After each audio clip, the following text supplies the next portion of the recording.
Saya Zamrul Hisham memegang watak Abah dalam Suaraku.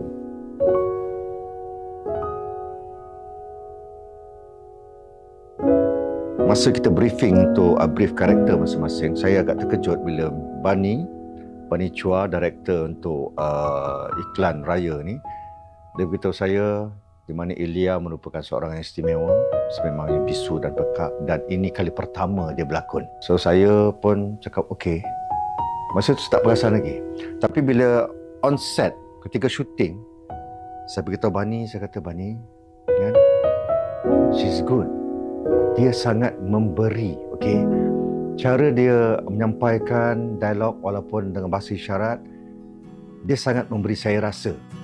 Dengan ekspresi muka dia yang pertama kali berlakon, terus saya cakap kat Bani, saya kata, dia sangat hebat.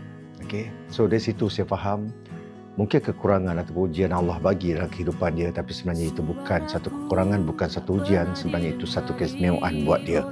Ilya, syabas. Saya selut apabila iklan New Mobile ni dah siap, saya tengok, saya menangis. Saya menangis.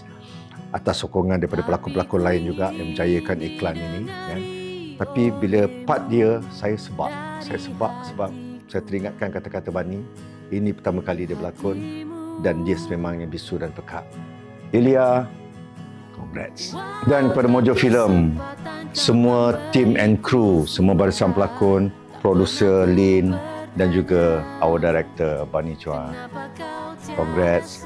Saya rasa sangat beruntung dan saya rasa Ilya pun begitu juga dan pelakon-pelakon lain begitu juga. Sangat rasa beruntung sebab apa dapat bekerjasama dengan tim yang hebat, produser yang hebat dan juga director hebat. Thank you.